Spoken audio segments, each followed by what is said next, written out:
آپ اپنے آپ کو اللہ اور اس کے محبوب صلی اللہ علیہ وآلہ وسلم کی طرف منسوب کریں اور کہہ دیں نہ میں وہابی نہ میں بابی، میں ہوں مسلم علمی کتابی، نہ میں وہابی سو کارڈ اور نہ میں بابوں کا دفاع کرنے والا بابی، میں علمی کتابی مسلم ہوں، کتاب و سنت پہ چلنے والا۔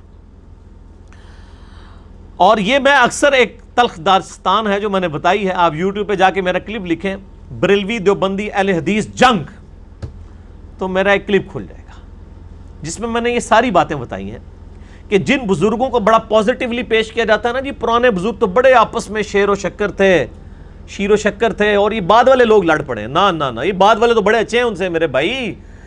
امام احمد بریلوی المتوفا 1340 ہجری، انہوں نے یہ کتاب لکھی ہے تمہید ایمان اور حسام الحرمین، یہ اکٹھی کتاب ہے ان کی۔ حسام الحرمین، حرمین کی تلوار، جس میں انہوں نے 5 علماء دیوبند کو کافر ڈکلیئر کیا، ان کی عبارات پہ کفر کے فتوے لگائے۔ کتاب کا نام ہے حسام الحرمین، حرمین کی تلوار، اور اس پہ علماء حرمین جو اس وقت کے صوفی تھے، درجنوں علماء حرمین سے انہوں نے یعنی تقریر بھی لکھوائی، انہوں نے سگنیچر کر کے انڈورس کیا، بلکہ انہوں نے کہا کہ آپ تو 14ویں صدی کے مجدد ہیں۔ یہ 1905 میں کتاب لکھی گئی حسام الحرمین۔ اس میں انہوں نے جو الفاظ استعمال کیے ہیں میں مختصراً آپ کو بتا دیتا ہوں۔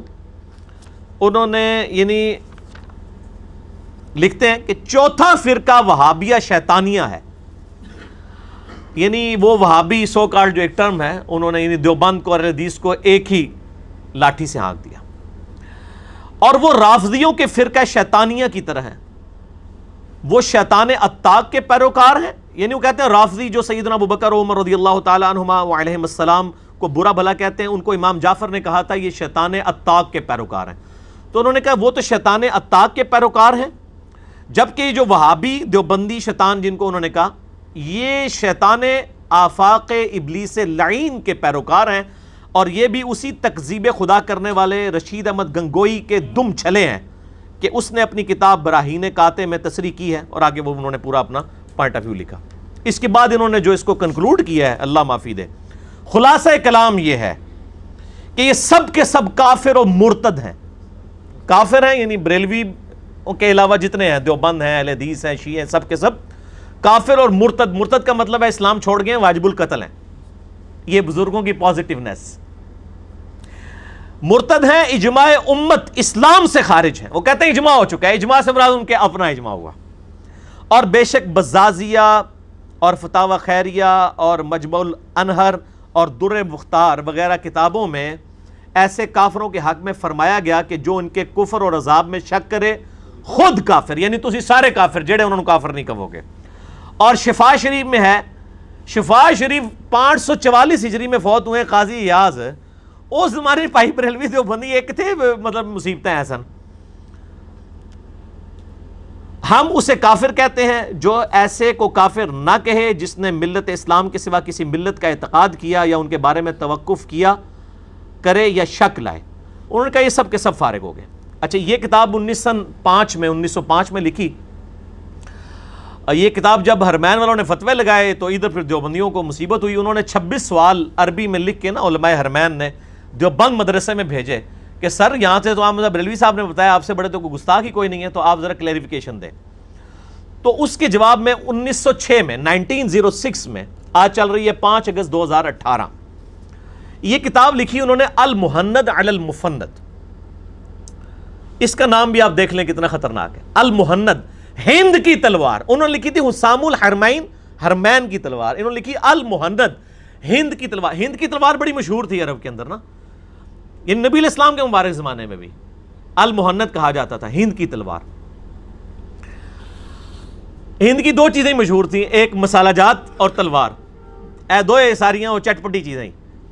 ہند کی تلوار علی المفند، ایک سٹھیائے ہوئے بابے پر، یعنی جس کا دماغ خراب ہو جائے، اور بابا انہوں نے مراد لیا احمد بریلوی صاحب کو۔ آج لوگ بیٹھ کے، وہ کراچی میں بھی ایک ایکٹر مفتی ہے، وہ بیٹھ کے کہتا ہے نہیں ہمارے سارے بزرگ ایک دوسرے کا بڑا احترام کرتے تھے، اے کرتے سن احترام۔ المہند علی المفند، ہند کی تلوار سٹھیائے ہوئے بابے کے سر کے اوپر، اور بابے سے مراد احمد بریلوی صاحب۔ اور یہ کتاب کے مصنف ہیں خلیل احمد سہارنپوری جو شیخ ذکریہ کاندھلوی جنہوں نے فضائل اعمال لکھی ہے ان کے مرشد ہیں، اور میں اس کتاب کہتا ہوں المفند علی المفند، ایک بابا دوسرے بابے کے اوپر، ایک سٹھیا ہوا بابا دوسرے سٹھے ہوئے بابے کے اوپر. یعنی میں بزرگوں سے ہی طریقہ سیکھا نا، انہوں نے المفند دوسروں کو کہا تھا، ہمارے نزدیک دونوں ہی المفند ہیں، کیونکہ جب وہ کہہ رہے ہیں وہ پاگل ہیں، وہ کہہ رہے ہیں وہ پاگل ہیں، تو ایک ہی بات ہوئی. تو المفند علی المفند، ایک بابا دوسرے بابے پہ. اس کتاب کے اندر اور اس میں پھر کئی علماء دیوبند نے سگنیچر کیے، انہوں نے علماء حرمین کے 26 سوالات کے جوابات دیے، انہوں نے اس پہ بھی تقریزیں لگا دی، اور انہوں نے کہا نہیں جی آپ اچھے ہیں. اور پھر دیوبندی کہتے ہیں دیکھیں جی احمد بریلوی صاحب نے جو فتوے لیے تھے نا وہ واپس لے لیے حرمین کے علماء نے. نہ میرے بھائی، حسام الحرمین میں جن مولویوں کے سگنیچرز ہیں نا اور جس میں ان کے سگنیچر ہیں وہ دونوں ڈیفرنٹ ہیں. یہ نہیں ہے کہ انہوں نے اس کو بھی انڈورس کیا ہے سوائے ایک آدھ بندے کے. اے پارٹی لادا ہے، وہ پارٹی لادا ہے، یہ دو پارٹیاں ہیں جی نے، ٹھیک ہو گیا جی. تو انہوں نے دو پارٹیوں نے خوش رکھا ہے، اے مولوی اور اپنی پبلک کی مت ماری. نہیں، علماء نے فتوے واپس لے لیے تھے، ہمارے بزرگوں کو کلین چٹ. وہ اتنی گستاخانہ عبارتیں ہیں، میں تو ان کو گستاخانہ سمجھتا ہوں. میرا تو مسئلہ 71B ہے جس میں نے بریلوی دیوبندی اہل حدیث سب کے بارے میں بتایا کہ جو ان کے بزرگوں کی عبارتیں ہیں، عبارتوں کو آپ کفریہ کہیں، بزرگوں پہ فتوے نہ لگائیں. بزرگ فوت ہو چکے ہیں، ہو سکتے ہیں مرنے سے پہلے انہوں نے توبہ کر لیو. 1 ٹن کا حسن ظن رکھ لیں اپنی پگڑی کے اوپر کہ ہو سکتا ہے توبہ کر لیو. اس پہ اشری تھانوی صاحب کے بھی سگنیچر ہوئے میں، ٹھیک ہو گیا جی. اور اشری تھانوی صاحب اس میں ان کی تقریض لگی ہے، وہ کہتے ہیں میں اس کا مقرر اور معتقد ہوں، یعنی اس کتاب کو میں نے پڑھا ہے، میں قاری ہوں اس کتاب کا، المحند کو میں نے پڑھ لیا ہے، میں اس کتاب کا معتقد بھی ہوں. کون؟ اشری تھانوی صاحب.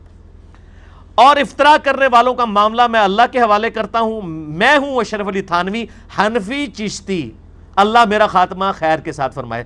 اللہ کرے خیر کے ساتھ ہی خاتمہ ہوا ان کا، لیکن انہوں نے اپنے ساتھ حنفی چشتی لکھا ہے، محمدی نہیں لکھا، انہوں نے حنفی چشتی لکھا ہے. ٹھیک ہو گیا جی. یہ انہوں نے تقریض لگائی اس کتاب پہ. اچھا، اس کتاب میں بھی دیکھیں، کہتے ہیں نہیں ہمارے علماء دیوبند تو ماشاءاللہ بڑی سافٹ لینگویج استعمال کرتے تھے. یہ سنیں، وہ احمد بریلوی صاحب کی جماعت کو کیا کہتے ہیں، اپنے پہلے بزرگوں کا ذکر کیسے کر رہے ہیں. کہتے ہیں چونکہ ہمارے مشائخ رضی اللہ عنہم، علماء دیوبند کو انہوں نے کہا رضی اللہ عنہم، احیاء سنت میں سعی کرتے اور بدعت کی آگ بجھانے میں مستعد رہتے تھے، اس لیے شیطانی لشکر کو ان پر غصہ آیا. شیطانی لشکر کون؟ احمد بریلوی اور ان کی جماعت. یعنی دیوبندیوں کے بزرگ بریلویوں کے بزرگوں کو شیطان سے کم ٹائٹل نہیں دیتے، اور ظاہر ہے اس سے بڑا بھی ٹائٹل کوئی نہیں کہ آپ کسی کو شیطان ڈکلیئر کرتے. شیطانی لشکر کو ان پر غصہ آیا اور ان کے کلام میں تحریف کر ڈالی اور ان پر بہتان باندھے، طرح طرح کے افتراء اور خطاب وہابیت کے ساتھ متہم کیا. انہوں نے کہا کہ ہمیں خام خواہ وہابی کہتے ہیں، ہمارا کوئی وہابیوں سے تعلق نہیں ہے، ہمیں یہ احمد بریلوی نے جھوٹا الزام لگایا. مگر حاشا کہ وہ ایسے ہوں، وہ کہتے ہیں ایسا ہو ہی نہیں سکتا، بلکہ بات یہ ہے کہ یہ سنت اللہ ہے جو کہ خواص اولیاء میں ہمیشہ جاری رہی ہے. چنانچہ اپنی کتاب میں اللہ تعالیٰ خود ہی ارشاد فرماتا ہے کہ اور اس طرح ہم نے ہر نبی کے دشمن بنا دیے جنوں انس کے شیاطین. وہ کہتے ہیں جس طرح نبیوں کے دشمن من الجنت والناس ہوتے ہیں نا، ہمارے علماء دیوبند رضی اللہ عنہم اجمعین کے جو رضی اللہ عنہم، انہوں نے کہا بھائی میں نہیں جے کیا اللہ کو ڈرنا وا، میں دوئے انہوں نہیں کہندا. تو کہتے ہیں وہ ان کے دشمن جو ہیں وہ یہ احمد بریلوی، یہ شیطان ہے من الجنت والناس. تو یہ بزرگوں کی پازیٹیونیس. اچھا، اس کے بعد آج تو یہ ریالوں کے چکر میں سعودیہ اور یہ اہل حدیث دیوبندی بھائی بھائی بنے ہوئے ہیں. اہل حدیث دیوبندی بھائی بھائی، بریلوی قوم کہاں سے آئی؟ پہلے وہ نعرہ ہوتا تھا سنی شیعہ بھائی بھائی، دیوبندی قوم کہاں سے آئی؟ لیکن آج کل کچھ اور ہی نعرہ ہے. نہ میں وہابی، نہ میں بابی، میں ہوں مسلم علمی کتابی. اے علمی کتابی گل. یہ انہوں نے یعنی محمد بن عبد الوہاب صاحب کو، جن کو سعودیہ والے مجدد مانتے ہیں اور اہل حدیث بھی مجدد مانتے ہیں، ان کے اوپر انہوں نے کہا یہ خوارج کی ایک جماعت ہے، جنہوں نے جو ہے وہ امام وقت کے اوپر خروج کیا. اور انہوں نے کہا جو فتاوی شامی میں ابن عابدین شامی نے جو کچھ لکھا، ہمارا وہی عقیدہ ہے، یہ خوارج کی ایک جماعت ہے. ہمارے نزدیک ان کا حکم وہی ہے جو صاحب در مختار نے فرمایا، اور خوارج کی ایک جماعت ہے شوکت والی جنہوں نے امام پر چڑھائی کی تھی تاویل سے کہ امام کو باطل یعنی کفر یا ایسی معصیت کا مرتکب سمجھتے تھے جو قتال کو واجب کرتی ہے. اس تاویل سے یہ لوگ ہماری جان و مال کو حلال سمجھتے اور ہماری عورتوں کو قید بناتے تھے.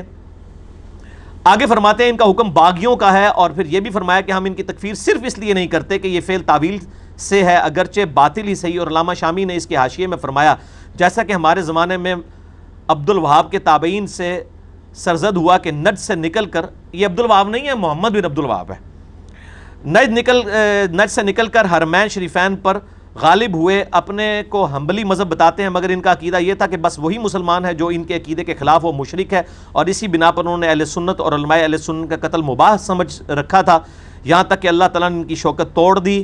بھئی شوکت واپس آ گئی ہے تو انہوں نہیں پتا، 1925 میں دوبارہ وہ غالب آ گئے ہیں، تو اسی تو فوت ہو گئے ہو نا۔ اس کے بعد میں کہتا ہوں کہ عبد الوہاب اور اس کے تابع کوئی شخص بھی ہمارے کسی سلسلہ مشائخ میں نہیں ہے، نہ تفسیر اور فقہ کے علمی سلسلے میں، نہ تصوف میں۔ وہ کہتے ہیں نہ ہمارے یہ تصوف کے سلسلوں میں، نہ علمی، ہم تو یعنی محمد الوہاب کو آن ہی نہیں کرتے۔ یہ جناب پازیٹیونیس ہے۔ اللہ تعالیٰ فرماتا ہے قرآن حکیم میں ان الدین عند اللہ الاسلام، the only acceptable religion in the sight of Allah is Islam۔ اللہ کے حضور قیامت والے دن جو قابل قبول دین ہے وہ صرف اسلام ہے۔ پھر فرمایا وَمَن يَبْتَغِ غَيْرَ الْإِسْلَامِ دِينًا، جو کوئی اسلام کے علاوہ کوئی اور دین لے کر قیامت والے دن میرے پاس حاضر ہوا فَلَن يُقْبَلَ مِنْهُ، ہم اس سے اس کا دین ہی قبول نہیں کریں گے۔ اور پھر فرمایا کہ وَهُوَ فِي الْآخِرَةِ مِنَ الْخَاسِرِينَ، ایسا شخص خسارہ پانے والوں میں ہو جائے گا۔ یہ ہم نے اپنے منہج کے اوپر پہلے نمبر پہ یہ آیت لکھ کے لگائی ہے، سورہ آل عمران آیت نمبر 85۔ اور قرآن پاک تو واضح کہہ رہا ہے وَاعْتَصِمُوا بِحَبْلِ اللَّهِ جَمِيعًا وَلَا تَفَرَّقُوا، اللہ کی رسی یعنی قرآن کو مضبوطی سے تھام لو اور فرقوں میں مت بٹو۔ اور یہ قرآن غدیر خم کی حدیث جہاں قرآن اور اہل بیت کا ذکر کیا، صحیح مسلم میں انٹرنیشنل نمبر کے مطابق 6225 سے لے کے 6228 تک 4 طرق ہیں صحیح مسلم میں، اس میں کہا گیا کہ اللہ کی رسی قرآن ہے، اس کو مضبوطی سے پکڑو، فرقوں میں نہ بٹو۔ یعنی کامن بانڈ قرآن ہوگا، پھر فرقہ واریت ختم ہوگی۔ فرقہ واریت جب ہی ختم ہوگی جب آپ قرآن کو پکڑیں گے، جب قرآن کو چھوڑ دیں گے فرقے بنیں گے، کیونکہ کامن بانڈ نہیں رہے گا۔ اور نبی صلی اللہ علیہ وآلہ وسلم کو اللہ تعالیٰ نے قرآن حکیم میں کیٹاگوریکل مینشن کیا سورۃ الاحقاف کی شروع کی آیات میں کہ کافر آپ سے جب بحث کریں آپ ان سے کہیں ایتونی بکتاب من قبل ھذا او اثارۃ من علم ان کنتم صادقین، اس قرآن سے پہلے کوئی کتاب ہے وہ میرے پاس لے کے آؤ، مجھے دلیل اس کتاب کی پیش کرو، یا انبیاء کے آثار کوئی علم میں سے آ رہے ہوں تو اس میں سے پیش کرو اگر تم سچے ہو۔ ہم بھی یہی کہتے ہیں کہ نہ میں وہابی نہ میں بابی، میں ہوں مسلم علمی کتابی، ایتونی بکتاب من قبل ھذا او اثارۃ من علم ان کنتم صادقین۔ تو کتابوں پہ اکٹھا کرنا ہے، کامن ٹرمز پہ اکٹھا کرنا ہے۔ قل یا اہل الکتاب تعالوا الی کلمۃ سواء بیننا وبینکم الا نعبد الا اللہ، آؤ اہل کتاب ہم اس بات پر اکٹھے ہو جائیں جو تم میں ہم میں کامن ہے کہ ہم عبادت کریں ایک اللہ کی۔ یعنی یہ کہتے ہیں کہ جی آپ بنیان پہنی رکھیں اہل حدیث کی، بنیان پہنی رکھیں شیعہ کی، بار کرتا اسلام کا، تو اکٹھے ہو جائیں، کبھی اکٹھے نہیں ہوں گے اس طرح۔ اکٹھے ہونے کا مطلب ہے کامن ٹرمز پہ، کتاب و سنت پہ اکٹھے ہوں، بابوں پہ نہیں، کتابوں پر، بزرگوں پہ نہیں، اماموں پر۔ میرا یہ بھی کلپ ہے، اماموں اور بزرگوں میں فرق، اور درمیانے بزرگ اور پرانے بزرگوں میں فرق۔ یہ کہتے ہیں نا پرانا 800 سال، وہ 800 سال کو پرانا ہوتا ہے، 800 سال بعد ہم بھی پرانے بزرگ ہو جائیں گے؟ نہ، 1400 سال پرانے بزرگ، یہ 800 سال جو یہ درمیانے ہیں، پرانے بزرگوں کو مانے، وہ یہ بیٹھے ہوئے ہیں، ان کی کتابیں ہیں آج، یہ بھی زندہ ہیں آج اپنی کتابوں میں الحمدللہ، چاہے امام بخاری ہوں، مسلم ہوں، ابو داؤد ہوں، ترمذی ہوں، نسائی ہوں، ابن ماجہ ہوں، امام حنیفہ ہوں، شافعی ہوں، مالک ہوں، احمد بن حنبل ہوں رضی اللہ عنہم اجمعین ورحمہم اللہ اجمعین وعلیہم السلام اجمعین الحمدللہ۔ تو کتابوں پر، اور پھر طارق جمیل صاحب اکثر کہہ دیتے ہیں اپنی ویڈیوز میں کہ جی کسی کا چھیڑو نہ اپنا چھوڑو نہ، نہ اپنا پہلے چھوڑو، دوسروں کو بھی چھیڑ کے دیکھو، سب کے پاس کچھ نہ کچھ حق موجود ہے، سب سے وہ حق اکٹھا کریں اور اس کو ایکسیپٹ کریں۔ یہ نہیں ہے کہ ہر ایک نے اپنا حق سنبھالا ہوا ہے، اور اللہ تعالیٰ ہمارے کل حزب بما لدیہم فرحون، ہر فرقہ اس پہ خوش ہے جو اس کے پاس ہے۔ اہل حدیث بیٹھے ہیں جو ساڑی تو ہی تے صحیح ہے نا جی، باقی چیزیں چھڑو، پاویں یزیدیاں سی تو ہی تے صحیح ہے نا۔ اس طریقے سے بریلویوں کے وہ کہتے ہیں جناب بزرگوں کو تو ہم نہیں پکڑا ہوا ہے نا، میلاد دیکھو نا سوائے ابلیس کے جہاں میں سبھی تو خوشیاں منا رہے ہیں۔ دیوبندی کہتے ہیں صحابہ کے دفاع میں تو ہم ہی کھڑے ہیں نا، باقی چیزیں چھوڑو، ٹھیک ہو گیا جی۔ اور شیعہ کہتے ہیں جی جناب غدیر خون پہ تو ہے ہی اہل بیت تھا، نہیں سر قرآن بھی سی نال، ایاک نعبد و ایاک نستعین بھی تھا، وہ چھوڑ دیا آپ نے، اہل بیت کو پکڑ لیا۔ بھائی سب کو پکڑیں، جہاں جہاں حق ہے اس کو جمع کریں اور اس کو ایکسیپٹ کریں الحمدللہ۔ تو اپنا پہلے چھوڑیں، پھر دوسروں کو بھی چھیڑیں. یہ کبھی بھی اتحاد نہیں ہوگا کہ اپنا چھوڑو نا. میرے بھائی کیسے بریلوی اکٹھے ہو جائیں گے گستاخانہ عبارتوں کو ایکسیپٹ کرتے ہوئے دیوبندیوں کے ساتھ؟ آپ کو دستبردار ہونا پڑے گا ان عبارتوں سے. اسی طریقے سے بریلویوں کی گستاخانہ عبارتوں سے ان کو دستبردار ہونا پڑے گا. اہل حدیثوں کو اپنے بزرگوں سے دستبردار ہونا پڑے گا, اور ایک بزرگ کو اپنا بزرگ مانے, امام کائنات سید الاولین والآخرین شفیع المذنبین رحمت للعالمین سیدنا و مولانا امام اعظم محمد رسول اللہ صلی اللہ علیہ وآلہ وسلم کو, اور انہی سے اپنا رشتہ مضبوط کریں. اور اللہ تعالیٰ نے قرآن حکیم میں واضح, ہم نے اپنے منہج پہ بھی لکھا ہے, سورۃ الانعام آیت نمبر 159, ان الذین فرقوا دینہم وکانوا شیعا, جنہوں نے بے شک اپنے آپ کو فرقوں میں بانٹ لیا اور گروہوں میں بٹ کے دین میں فرقہ واریت داخل کی, گروہوں میں بٹ کے, لست منہم فی شیء, اے نبی علیہ السلام آپ کا ان سے کوئی تعلق نہیں ہے. انما امرہم الی اللہ ثم ینبئہم بما کانوا یفعلون, ان کا معاملہ اللہ کے سپرد, قیامت والے دن اللہ تعالیٰ ان کو بتا دے گا جو دنیا میں انہوں نے کرتوت کیے تھے. یہ جو فرقے انہوں نے بنائے تھے اللہ تعالیٰ ان کو پوچھے گا. وہ کہتے ہیں جی وہ بشارت ہے جی فرقے بنیں گے, اور بشارت نہیں ہے. صحیح مسلم میں حدیث ہے قرب قیامت میں عورتیں ایسا لباس پہنیں گی گویا ننگی ہوں, تو یہ بشارت ہے کہ جی اپنی عورتوں کو آپ ننگا لباس بناؤ؟ یہ خبر ہے کہ بچنا اس کام سے. میری امت فرقوں میں بٹ جائے گی, بچنا فرقوں میں بٹنے سے. ایک گروہ, وہ بھی فرقہ نہیں کہا, گروہ قیامت تک حق پہ کام رہے. کون رہے گا؟ صحابہ کرام کیا بریلوی دیوبندی اہل حدیث شیعہ تھے؟ کیا تھے؟ مسلم. ملت ابیکم ابراہیم ہوا سماکم المسلمین من قبل وفی ھذا, پیروی کرو ابراہیم کی ملت کی جنہوں نے تمہارا نام اس قرآن کے نزول سے پہلے مسلم رکھا, اور اللہ نے بھی اس قرآن میں تمہارا نام مسلم رکھا ہے. تو پھر میں صحیح کہتا ہوں نا, نہ میں وابی نہ میں بابی, میں ہوں مسلم علمی کتابی الحمدللہ. تو طارق جمیل صاحب سے میں اینڈ پہ ریکویسٹ کروں گا کہ آپ ان فرقوں سے نکلیں. اپنے آپ کو, آپ نے جو دیوبندی کہا نہ کہیں, اپنے آپ کو کہیں میں مسلمان ہوں. اور جو سورۃ الانعام کی آیت نمبر 153 ہے کہ نبی صلی اللہ علیہ وآلہ وسلم نے فرمایا, مسند امام احمد میں صحیح سند کے ساتھ حدیث ہے, مشکات میں آپ کو 166 نمبر یہ حدیث مل جائے گی انٹرنیشنل نمبرنگ پہ. آپ صلی اللہ علیہ وآلہ وسلم نے زمین پہ ایک لکیر سیدھی کھینچی, دائیں بائیں ٹیڑھی لکیریں کھینچی, اور پھر آپ نے سیدھی لکیر کے اوپر یوں انگلی رکھ کے فرمایا, سورہ الانعام آیت نمبر 153, وَأَنَّ هَذَا صِرَاطِي مُسْتَقِيمًا فَاتَّبِعُوهُ وَلَا تَتَّبِعُوا السُّبُلَ, یہ ہے میرا راستہ جو کہ سیدھا ہے, اس کی پیروی کرو, اور ارد گرد کے ٹیڑھے راستوں کی پیروی نہ کرو, وہ تمہیں اللہ کی راہ سے بہکا دیں گے. یہ وہ چیز ہے جس کی اللہ تعالیٰ تمہیں وصیت کرتا ہے. پھر آپ صلی اللہ علیہ وآلہ وسلم نے فرمایا, یہ جو ٹیڑھے راستے ہیں نا, ہر راستے کے اوپر ایک شیطان بیٹھا ہے تمہیں اپنی طرف بلا رہا ہے, جبکہ یہ درمیانہ راستہ میرا راستہ ہے, اس کی پیروی کرو. تو اسی پر آئیں. اور حجۃ الوداع کا خطبہ المستدرک الحاکم میں انٹرنیشنل نمبر کے مطابق کتاب العلم چیپٹر میں 318 نمبر حدیث ہے. میں اپنے بعد دو چیزیں تم میں چھوڑ کے جا رہا ہوں, ایک اللہ کی کتاب اور اس کی سنت, اس کے نبی علیہ السلام کی سنت. ان کو مضبوطی سے پکڑ لینا, کبھی گمراہ نہیں ہوگے. اور آپ صلی اللہ علیہ وآلہ وسلم نے یہ بھی نہیں فرمایا کہ میں ابو بکر کو چھوڑ کے جا رہا ہوں, عمر کو, عثمان کو, علی کو, ابو ہریرہ کو, طلحہ کو, زبیر کو رضی اللہ عنہم اجمعین, کیونکہ آپ کو پتہ تھا انہوں نے بھی فوت ہو جانا ہے. 2 سال کے بعد ابو بکر بھی فوت ہو گئے, 10 سال کے بعد آلموسٹ تقریباً بلکہ 12-13 سال کے بعد سیدنا عمر بھی شہید ہو گئے, 25 سال کے بعد سیدنا عثمان بھی شہید, اور 30 سال کے بعد خلافت راشدہ ختم, سیدنا علی بھی شہید, اور آخری صحابی ابو طفیل عامر بن واصلہ المتوفی 110 ہجری, نبی علیہ السلام کی وفات کے 100 سال کے بعد فوت ہو گئے, اور آج 1439 ہجری چل رہا ہے. آخری صحابی کو فوت ہوئے بھی 1329 سال ہو چکے ہیں, لیکن کتاب و سنت زندہ ہے, قیامت تک زندہ رہے گی. فرمایا کتاب و سنت چھوڑ کے جا رہا ہوں, ان کو پکڑ لینا, کبھی گمراہ نہیں ہوگے. اسی تو ہم کہتے ہیں نہ میں وہابی نہ میں بابی, میں ہوں مسلم علمی کتابی. ٹھیک ہے نا. تو ہمارے اماموں نے کتابیں لکھ کے ہمارے حوالے کی ہیں. اور پھر غدیر خم کی حدیث, جو 4 حدیثیں اوپر تلے ہیں صحیح مسلم میں 6225 سے 6228 تک, آپ صلی اللہ علیہ وآلہ وسلم نے اپنی وفات سے تقریباً آپ سمجھ لیں 2.5-3 مہینے پہلے حجۃ الوداع سے واپسی پر خم نامی گاؤں میں خطبہ دیا, اور کنکلوڈنگ گفتگو ہے, اے لوگو آگاہ ہو جاؤ, میں بھی ایک انسان ہوں, قریب ہے کہ اللہ کا قاصد یعنی موت کا فرشتہ میرے پاس آئے اور میں اس کی دعوت کو قبول کر لوں. میں اپنے باتوں میں 2 بھاری چیزیں چھوڑ کے جا رہا ہوں. ان میں سے پہلی چیز اللہ کی کتاب ہے, اس میں ہدایت ہے, اس میں نور ہے. تم اللہ کی کتاب کو پکڑو, اپنا تعلق اس کتاب کے ساتھ مضبوط کرو. اللہ کی کتاب اللہ کی رسی ہے, جو اس کو پکڑے گا ہدایت پر ہوگا, جو چھوڑ دے گا گمراہ ہو جائے گا. وَاعْتَصِمُوا بِحَبْلِ اللَّهِ جَمِيعًا وَلَا تَفَرَّقُوا. اور پھر فرمایا دوسری باری چیز ہمارے میرے اہل بیت ہیں، میں اپنے اہل بیت کے معاملے میں تمہیں اللہ کا خوف دلاتا ہوں، اللہ کا خوف دلاتا ہوں، اللہ کا خوف دلاتا ہوں۔ 3 دفعہ ارشاد فرمایا۔ امت نے قرآن بھی پس پش ڈال دیا، اہل بیت کے ساتھ بھی جو کچھ حشر کیا وہ آپ کے سامنے ہے۔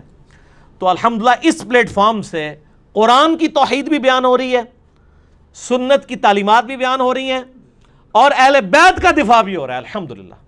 کیوں ہو رہا ہے؟ کیونکہ نہ میں وہابی، نہ میں بابی، میں ہوں مسلم علمی کتابی۔ اللہ تعالیٰ سے دعا جو حق بات میں نے کہی اللہ تعالیٰ ہمارے دلوں میں راسخ فرمائے، اگر جس بات میں میرے منہ سے کوئی غلط بات نکل گئی تو اللہ تعالیٰ ہمارے دلوں سے ہی معاف کر دے، ہمیں کتاب و سنت کی تعلیمات پر عمل کر کے دوسرے بھائیوں تک پہنچانے کی توفیق عطا فرمائے۔ سبحانک اللہم و بحمدک، اشہد ان لا الہ الا انت، استغفرک و اتوب الیک، وما علینا الا البلاغ المبین۔ جزاکم اللہ خیرا۔